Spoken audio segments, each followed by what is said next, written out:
Let's take a look at replacing the VVT solenoid on this GM Trailblazer with a 4.2 liter engine. Now you can see the old solenoid is mounted inside the side of the cylinder head here on the passenger side of the vehicle. So first thing I'm going to do is disconnect the electrical connector, pinch that out of the way. And now over on the back side of it, if we look at our new one, there's just one bolt holding this thing in place. So I'm going to take my 1/4 inch socket, the extension, and a 10 millimeter swivel, and then remove the bolt. So I'll get this bolt out of the way. And one thing I want to bring to your attention is the original failure. These things can fail in a lot of different ways. Quite often it's due to oil contamination, they stick. This one actually wicked oil all the way up through the old solenoid and came out into the electrical connector. So when we're all done here, I'm going to have to replace this electrical connector as well. It's always something to be aware of if you're replacing one of these.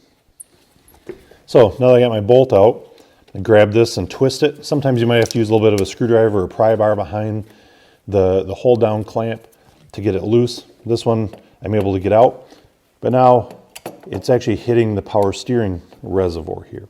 So next thing I'm going to have to do is take my serpentine belt tool, or you can use a 3/8 ratchet here. I'm going to go down on the belt tensioner, and I'm going to release the tension on the belt and slide the belt off the power steering pump.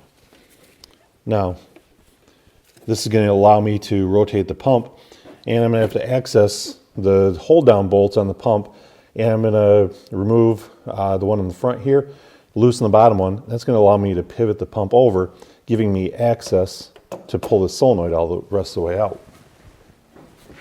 Now here's a little better view, or as good a view as we're going to get here without removing some additional components. But you can see I've got the belt off the power steering pump, and so I'm going to rotate it so the holes line up with the mounting bolt.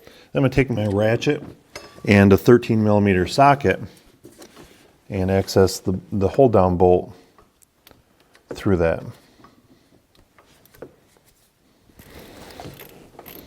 So once I get it loosened up, I'll remove this top bolt and then work on loosening the bottom one and see if I can pivot this just enough to get it out of the way. Some cases I've had to actually remove the entire pump. Other cases I get lucky enough and we can actually just swing it out of the way there. We'll see what today brings. All right, so I've gone ahead and had to remove actually 3 different bolts on the front of the power steering pulley in order to get it out of the way here. So just like I lined up the one, I had to rotate about 45 degrees, get another one, and then 180 degrees from the top one, there was the third one on the bottom. And so that allowed me to really loosen up and gain some movement in this power steering pump. I did leave the bottom bolt in just a little bit yet, so I don't have to worry about complete lining everything up. It's going to make my reinstallation a little bit easier. So now it's going to allow me to slide this out of the way and get just enough clearance to pull my old solenoid out. And so, not sure if you can see in there real accurately, but there's actually quite a bit of oil inside this old solenoid. So it's part of the reason we're going to replace it. However, if you look at the rest of it, it looks pretty decent. So I'm going to take a little bit of engine oil, lubricate my new one, and in a similar manner, as I remove the old one, I will now work on installing the new one. So, get it popped into place there, and now I'm going to go about reinstalling my power steering pump, installing the belt. I'm going to install a new connector here because we've already contaminated the wiring and the connections inside this old one.